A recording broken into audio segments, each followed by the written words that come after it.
In a world brimming with complexity, few creatures embody harmony like the honeybee. With tireless precision, she dances from bloom to bloom, each motion guided by millennia upon millennia of instinct, each act in service to the whole. And then there are the beekeepers, watchful stewards of this ancient symbiosis. Part agri-scientist, part poet, they move along their hives with the efficiency of Moe, Larry, and Curly, tending to the bees' needs as best they can comprehend, and with the infrequency of a waterfall in the Sahara, sometimes running off, flapping and flailing like a penguin on a hot sidewalk. This is their journey.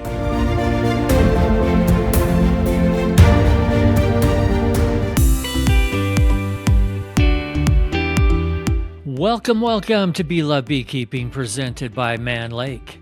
Today we're going to have a change of pace with a fun conversation with a new beekeeper just finishing up her first year with her own bees. And just in time for Valentine's, yes, it's a love story. First, some news about neonicotinoid pesticides, also known as neonics. These have been around for a number of years and are known to be toxic to honeybees, as well as the pests that they're designed to kill. But until this newest research just came out, we didn't fully understand why they're so toxic. Now, I'm going to translate the findings from scientific jargon into plain old English. But if you want to nerd out and read the research yourself, there will be a link down in the show notes. In a nutshell, the neonics tested led to an elevation in the body temperature of honeybees. That is a problem. Furthermore, the researchers observed a considerable upregulation of a flight gene. This gene accelerates the homing behavior of honeybees and facilitates the rapid and frequent transport of neonic-contaminated nectar to the hive. Consequently, this accelerated the enrichment of neonicotinoid pesticides and increased the toxicity risk to honeybee populations. In addition, the interference of neonics induces a series of temperature and behavioral changes that are aided by the bees' strict social behaviors, such as swarming, nectar collection, food hand-feeding transfer, and food storage and feeding behaviors. To make matters even worse, the honeybees preferred to collect pollen from fields sprayed with neonics, which significantly accelerated the transfer, diffusion, and enrichment of the pesticides in larvae, queens, and males of honeybee populations, which then affected honeybee reproduction over time. Bottom line, we knew neonics were a problem. Now we know they're even worse than we thought. All right, enough of the scary news. Now let's switch gears to go inside the hive, presented by Primal Bee. Did you know that a queen bee and a worker bee start as the exact same egg? Same DNA, same potential. The only thing that decides which one she becomes? Food. Every larva gets fed royal jelly for the first 3 days. After that, workers switch to a diet of pollen and nectar. But if the colony decides it needs a new queen, they keep feeding select larvae royal jelly and nothing else. 3 days, that's the entire window. After that, the switch is permanent. Queen or worker, decided by lunch. Here's where it gets wild, though. A colony might raise 5, sometimes even 10 queen cells at a time. When the first queen hatches, she makes a high-pitched piping sound. I've heard it. It's really cool, by the way. Then she listens. The unborn queens pipe back from inside their cells, and then the first queen goes and finds them and stings every one of them. Brutal, right? But it works. Fastest, strongest queen wins. During her busy lifetime, she'll go on to lay up to 2,000 eggs a day and live for years. The workers who raised her, about 6 weeks. Next time on Inside the Hive, we'll cover what actually happens during a swarm. Spoiler alert, it's not as scary as it looks. Now, give a warm welcome to our very special guest. I'd like to welcome to the show today one of my favorite people in the entire world, in the entire universe. This is Juniper Bennett, my niece in Montana. Hi, Juniper. Hi, Eric. Thank you. You're welcome, and I know you're feeling under the weather today. Thank you for joining me anyway, and best well wishes to you and your whole family. Get better soon. Thank you so much. Experiencing influenza B, it is no joke this year. Well, we're not meeting in person, and maybe that's one of the reasons why we don't want to joke about it. But I do want to talk to you all about your very first year of beekeeping. It is such an exciting thing, and it's such a refreshing change on this show because we have commercial beekeepers and all these experts and stuff. And we can also learn from people that are brand new at it and be reminded of some of the reasons that we got into it in the first place. And that's where I want to start with you, Juniper, is what got you interested in honeybees? Well, we live out in the middle of nowhere, and before we push record, we were talking about chemicals and how do we save our bees from all the chemicals. And we are lucky enough to live somewhere where we're surrounded by wilderness, and our closest neighbor is over a mile away, and he doesn't spray his fields. And so I've always felt it in my heart, like we've opened our land up to making a beautiful home for animals without expectations of them, and just to give them a safe and loving home. I wanted to do the same for bees because I think it's one of the few places left on Earth where we're not surrounded by a mass amount of chemicals. It helps also that my son, my 8-year-old son, he loves bees. So as you know, Eric, my family has spent much of the last decade living and traveling in an airstream, and everywhere we would go, he would find bees in a puddle or a bee limping or having a hard time, and he's always trying to rehabilitate these bees. I don't know how many friend bees we've had in our airstream, and most of the time, he just gives them holds them lovingly in his hand while they die, and then they join us. So his love for bees also made me very interested. And so last winter, I decided, well, I know nothing about beekeeping, but we're just going to go for it.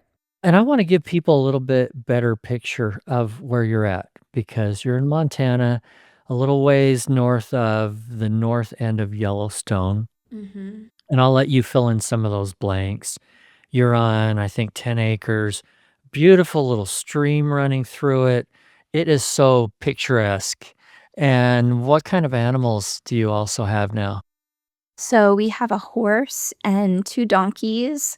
One of our donkeys, he just turned 27.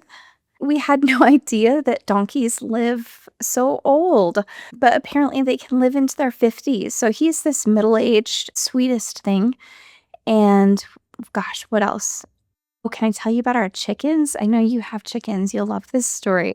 So I had put an ad when we decided to stop traveling and move home. I put an ad on Craigslist and said, we're just opening our land up to animals who need a loving home. And I didn't get any response. And then many, many months went by, and I get a text from a woman, and she's like, I have 9-layer hens. Do you want them? And I was like, sure. And she's like, I'll deliver them tomorrow. Otherwise, we have to butcher them. And I was like, yeah, bring them.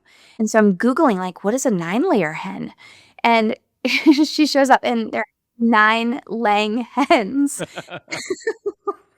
But I love that story because it really just kind of shares the culture and the energy of our home and our land. Is we really don't know what we're doing, but we're just we're ready to learn and open our hearts up. And like, we don't eat eggs, we're plant-based. And like, these 9 chickens are the biggest, healthiest, happiest chickens. And it's just been so fun having them. And our daughter got 2 ducks, and they are so fun with the chickens. And then, Eric, I'm going to have to send you a picture. We have, at first we thought they were grouse and then partridges, and we just learned in a bird book that they're called chuckers. So a couple of months ago, a chucker just moved in and it started tucking itself into the hen house at night. And it will just spend hours on our deck, peeking in our window and like wanting to be really close. It's eating out of our hands. And then suddenly 2 more showed up. So we now have 3 chuckers that have joined our hens. You're attracting all this. Oh my gosh. You're going to start attracting swarms of bees too. You know, we live in the middle of nowhere, so pigeons are not like a typical bird you see out here, but we now have 2 pigeons that also moved into our lean-to. And so it's just this big love house out there. And don't let me forget, my son has his bearded dragon still, and we have a dog and we have a cat. But it's big and it's lovely and it's so alive, but it's also big, and our sky is really big, and it doesn't feel like an animal, like a zoo. You know what I mean? Like it's just lovely. Yeah. And just also to help people get to know you, when you guys were traveling in the Airstream, you two with your 4 children and how many animals? Let's see, we made our son's bearded dragon is truly his best friend in the whole world. And so we made an enclosure at the end of his bed. So she traveled with us, and we pulled the microwave out, and my daughter had a bunny at the time, and he was the love of her life. And so we turned the microwave spot into a cute bunny hutch, and then we had our dog. You forget the snake. The snake is right. Aki, he had his snake, but she passed away. He had the snake when we had stopped traveling to have our 4th baby, and she was like a rescued garter snake that he found outside that wasn't doing well, and he prolonged her life and gave her so much love, but she ended up passing before we moved back into the Airstream, which I think was probably best for her well-being. And by the way, a lot of people that live an RV life have a cute little dog, a little lap puppy. Not yours. No, we have a Czech shepherd. He's huge. I think he's 90 pounds, and he's his whole own story. He's so lovely. He had a very rough life before coming. He's awesome, and he can carry a basketball in his mouth. We've seen it. All right. We're supposed to be talking about bees and beekeeping, so my job is to get us back on track here. You also met bees when you were at our house a few years ago, and you got to put a bee suit on, I think, for the first time. I'm sorry your son didn't. I do have children's sizes here now, but I didn't back at the time. I remember they all kind of gathered around, though. Like, everybody was amazed and loved it. If I remember right, we took a frame out of a hive and let them each stick a finger in and taste the fresh honey. Mm-hmm. What was that like for them? Well, I mean, that was even my first exposure to bees. And I remember thinking that is probably pretty dangerous to have bees, but you were just like this zen bee guy, and it wasn't scary at all. And I think that that's probably my kids' experience too, is that, oh, wow, this is like a really calm happening here. Yeah, that fear, number 1, we don't need to have. And number 2, if we're working with bees, we don't want to have. They literally can smell it. All right, let's get back to your journey. So this last winter, so about a year ago right now, you made the commitment. How did you decide like where to buy bees and what kind of beehive you wanted to use? So I had been watching different people in the bee world, just some friends who share about their bee experience on their Instagram. And I have a friend who lives a couple miles up the road, and they caught a wild swarm. You might know her husband, actually, Casey Anderson. He's like a big wildlife guy on YouTube. They're very inspirational because they are wild. I fell in love with the flow hives. It just really spoke to me, and it aligns with my vision of, I have this philosophy that is very different than most people's, which is I don't believe that animals are on earth for our use. I believe that it's our obligation to really take care of animals and let their souls feel peace in this life. And I love that the flow hive offers that to the bees, that I don't have to disrupt anything that they've created to harvest the honey, because ultimately my objective in having bees isn't really even for the honey. It's to give the bees a magical home. So I fell in love with the flow hive. And I think in my mind, when I picture like land and a home with so many animals, my mind thinks like very, very messy. And so something about me is I did grow up in a very messy home, and it's very much, well, I guess I'll say I made a promise to myself when I was very little that I would give my family a different experience growing up, and we would live in a very clean, beautiful space. Luckily, Ty shares that vision in life, and we are both very committed to a very clean, beautiful space. And the flow hive is so stunningly beautiful. And, we stained it and painted it it looks just like a miniature version. We have two of them. They're, gosh, 20 feet off of our deck. Like we purposely put them like right outside our back door so we can watch the bees all day. And so if I can paint the picture a little bit for you, there's a little pond right outside the beehives, and then our corral with the donkeys and the horse are right next to that, and the hen house is in the corral. And so everybody's like literally right outside our front door, but it's all so beautiful and it's so clean, and it all just kind of works. The bees and the chickens are at the pond drinking water together. And so anyways, that was a long way to answer that we went with the flow hive. So shout out to Cedar at Flow. Yes, Good guy. He's been on the show. He was a lot of fun. And I think they're great for a lot of people, and they're not for everybody, and that's okay. But do your research. What advice would you give to brand new beekeepers on how to make decisions like that? And like where to buy your bees and what kind to get? So I knew intuitively that that is what I wanted. And I didn't ask anybody their opinion because I didn't want anybody to change what I intuitively felt was made for me.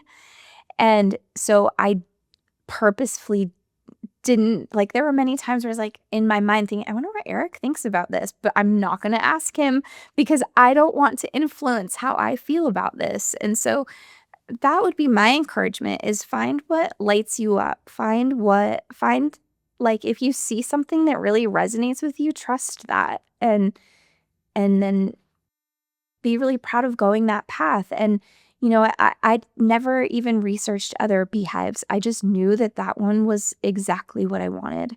Aesthetically, the way that it works, the way that I really get to leave the bees so much. I love everything about that. And I just have to say, like, I have no experience with any other hive, but this company is unbelievably amazing, and the quality is amazing. And I'm not affiliated with them by any means, but I just remember like opening the box to build the hive and just being completely blown away from how beautiful the tissue paper was, to like these beekeeping newspapers that are separating the different layers of wood, and the smell. I got the cedar hives and the smell is so phenomenal. And so I'll just like, it's just very much in alignment with the life that I desire living. Every part of becoming a beekeeper was a really beautiful experience, and that hive was a big part of that. How about the kind of bees? How did you decide? Because there are different varieties of honeybees. Okay, Eric. So this is where my newness really gets to shine. I have no idea what kind of bees I have. Okay. I- Thank you for being honest. yes, I have no idea what I have. All I know is in so we're equal distance from Bozeman and Livingston, Montana. So there's a cute little bee shop here in Bozeman, and I had seen a sign outside, "Time to order your honeybees." And so I called them to ask all the questions, and she's the one, and I was like, "So, just 1 hive is good, right?" And she's like, "Oh, no, no, no, I highly recommend 2 so that you can really learn from both hives." So, like, "Okay, well, I'll order 2." Gosh, do you call them swarms when you're ordering them? I can't even remember right now.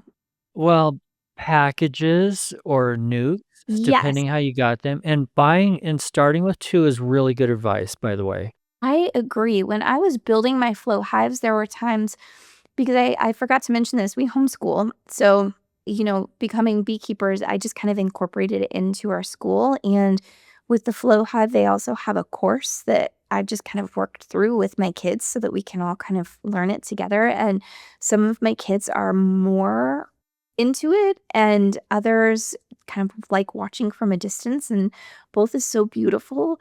But that course has been really helpful to me. And so when I called the bee store here, I ordered 2 packages, and she's like, "Okay, we'll send an email a week before they're ready to pick up. You have to be there. Like, there's no like, you can't send a neighbor, you can't we can't hold them for you. You just have to be there to pick up the package." And I was like, "Okay."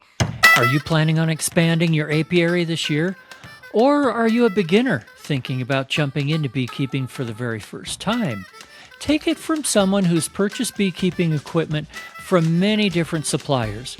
If you want made in USA woodenware, premium feeds, top quality, and great prices on everything, give Man Lake a try. And whether or not you're a beekeeper, you can help honeybees and other pollinators by planting bee-friendly forage. Man Lake has that too. In fact, download the free Man Lake app and learn about some of the best plants for your area. Go to manlakeltd.com and be sure to use discount code Get Started in Bees. It's all down in the show notes for savings on live bees, beginner kits, and even seeds. Brood development depends on stable temperatures. Even a few degrees off can mean wings that don't form right, shorter lifespans, bees that can't navigate, or even no viable brood at all. Primal beehives are built with thick, insulated walls that help your colony hold those temperatures naturally. Bottom line, healthier brood, healthier bees. Learn more today at primalbee.com. Okay, we'll have these hives ready. And as I'm building these 2 hives, it's kind of a lot building 2 hives. We have a lot happening in our life. And I was like, oh gosh, 2 is a lot. But now I am so grateful I have 2 because they have very different personalities. And it's so neat. Like, I'm learning double time, right? Because I'm learning such different things from each hive. So I love that she recommended that I get 2. As far as the kind of bees to get, there are places online, including at Man Lake's website, where you can find a guide and it will tell you, okay, buckfast bees, here's sort of the pros and cons of them. Italians, pros and cons of them. Carniolans, Russians, etc. And so you can look and say, okay, I'm in a place that's super warm weather, so maybe this kind of bee is different, or the opposite is true. And your local bee shop in Montana probably realizes, hey, these are the best bees for Montana, and so this is just what we sell. Yes, and it turns out it's this really incredible they actually raise and breed the bees here, and so, like, I imagined that it was just like a third party, right? They're just buying them from somewhere else. It often is, so that's great that you got local. Yeah. So, as you go down this journey, this beekeeping journey, you're going to find it's not always easy, and sometimes there are heartbreaks. Most of us have had bees die, And that can happen from disease or varroa or a number of different issues. Also, where you are, you guys have bears. Did you do anything to protect your hives from bears? No, You might want to think about that. Consider it. that's interesting. They will destroy hives. Like overnight, you can find them completely destroyed out on the ground, done. They can wreak terrible havoc with bees. And I remember seeing a picture of a bear at your house from a few years ago. So that's something to think about. Well, thank you. I appreciate that because that had not crossed my mind. That's probably the worst predator problem that you might have to think about in your area. There's skunks and other things. The worst one I have, and you may get some of this too, is yellow jackets. Near the end of summer, they can be a big problem. So we can talk about all that stuff offline here sometime. I can tell you just love these bees. What is it about them? So maybe I'll share a story of when we first picked up the bees because I didn't know that I was going to be ahead of like I was going to love the bees. So Ty and one of our boys, they were out of town at a skateboarding competition. So it's me and our three other kids, and I get the email that it's time to pick up the bees. And my 8-year-old thought it was so funny that we picked them up in the Applebee's parking lot. I like it. He's really quick with stuff like that. He was dying laughing. So it's just a trailer behind the Applebee's, and I didn't know what to expect at all. And I tried to learn, like, what am I going to do when I bring these bees home? Like, I don't know what we're doing. We have our equipment, but that's it.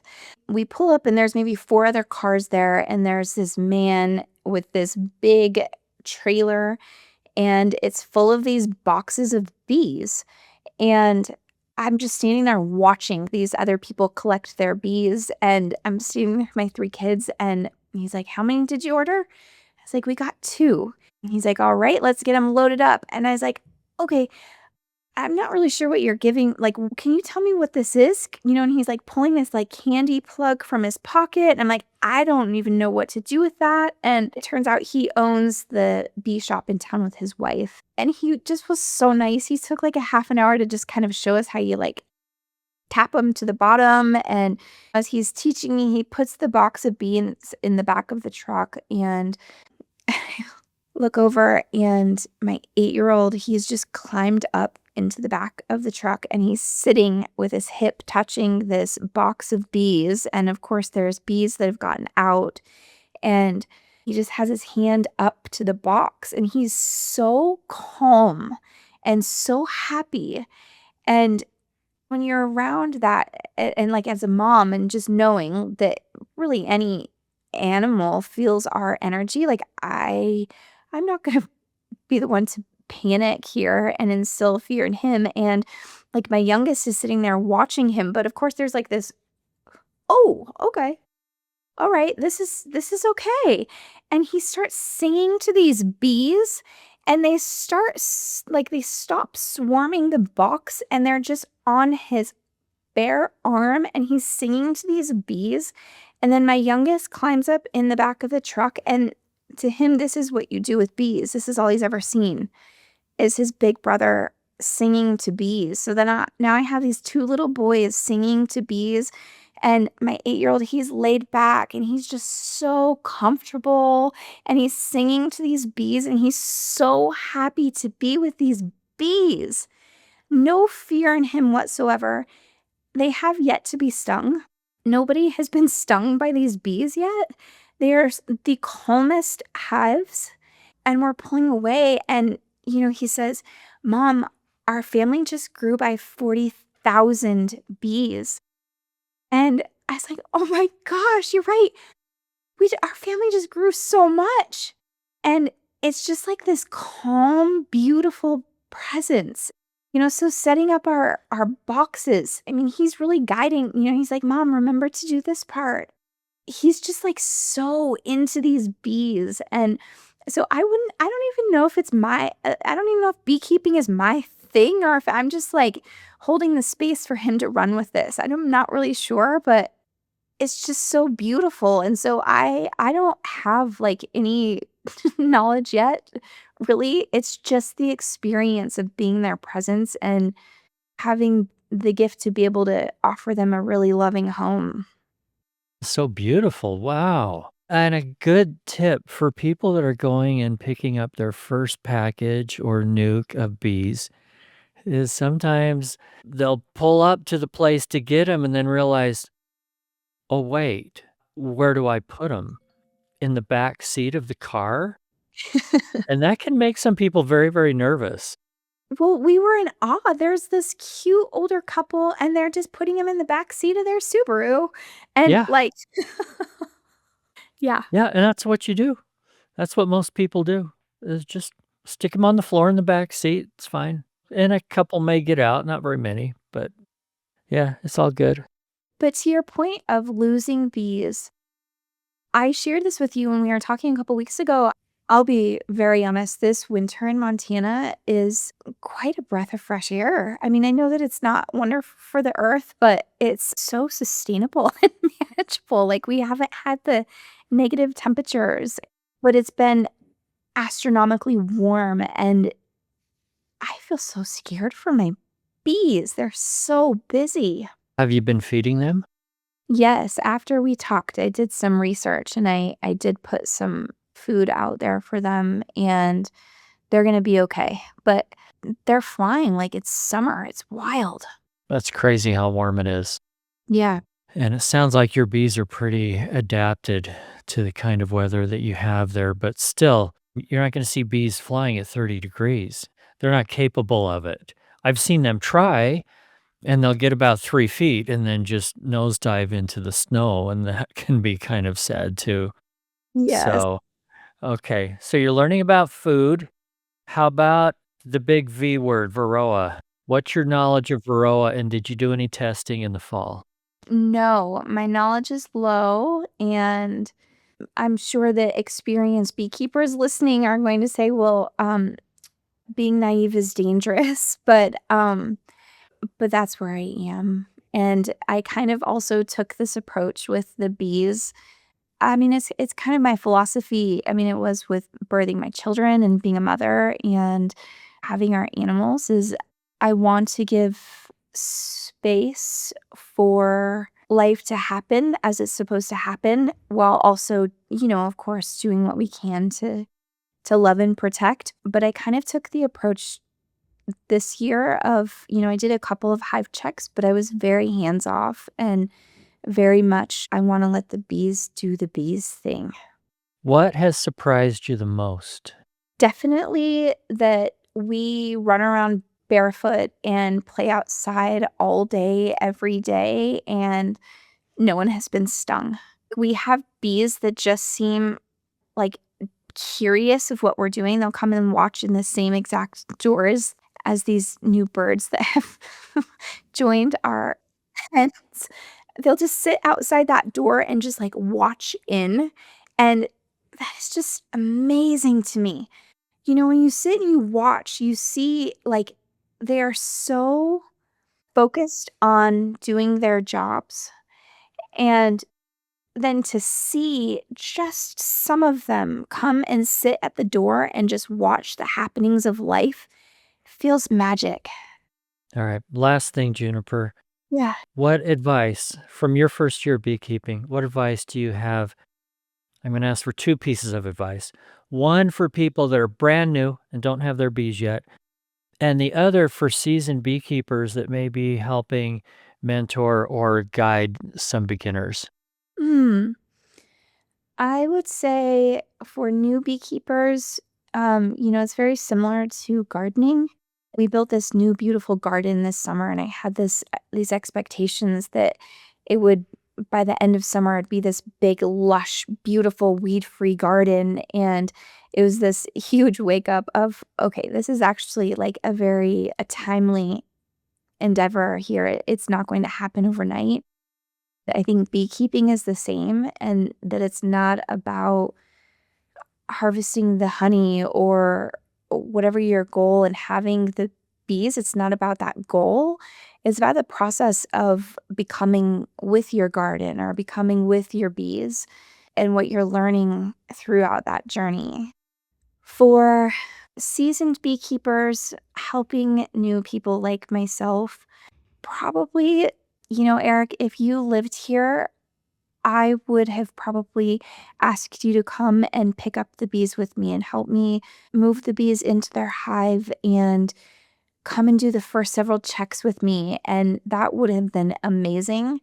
But I don't think that I would have been able to get to really know myself and my one son who's really into it and my bees the way that I have because I just kind of figured it out on my own. And so while I would have absolutely have loved to have had you here, I think if someone is helping others with bees, probably encouraging them to take space and to experience some trial and error, and because it's in that space that we kind of learn our own ways. And I did it like you did. I did it without a mentor. And that's right for some people. And some other people really want somebody holding their hand. And most people are probably somewhere in between those two places. So I'd say for mentors, don't assume that they want you to help them with every single thing, but let them have their space and learn at their own speed and get as much help as they want, but not more than they want, or maybe not more than is good for them. Well, and I will say, like, I didn't really know anybody that I could call or that could be a mentor to me. And had that been an option, I probably would have been the one that's like, okay, please help me with all the things. And like even myself, I would think like I want my hand to be held throughout this whole process because it's so new and intimidating. But just like with everything in life, gosh, the fastest way to learn is just like diving headfirst in. And so how beautiful for somebody to be able to have a mentor. But I love what you said, not just assuming that that means that they want you to do everything for them or with them, but really encouraging them to learn it. Yeah, let them grow at their own pace and be in tune with the bees. And you said something really early on about being intuitive. And I'm a huge believer in that with our beekeeping, that whether it's what kind of hive design you buy or where you buy your bees or whether you treat them or don't treat them for varroa or things like that, it's really important that we are intuitive. I've probably mentioned this on this show before, but I have been known to actually sometimes not know what to do for my bees and to ask them. And if somebody was there watching, they'd probably think I'm a little crazy. There's Eric talking to his bees, but asking them, I think you need something. I don't know what it is. You're going to have to give me some help here. That's so beautiful. So be intuitive. Anyway, keep it up, Juniper. We're going to talk Varroa offline and go from there. And good luck with year number 2. You're going to learn a whole bunch more. And before you know it, knowing you guys and your family, you're going to have a lot of beehives around there.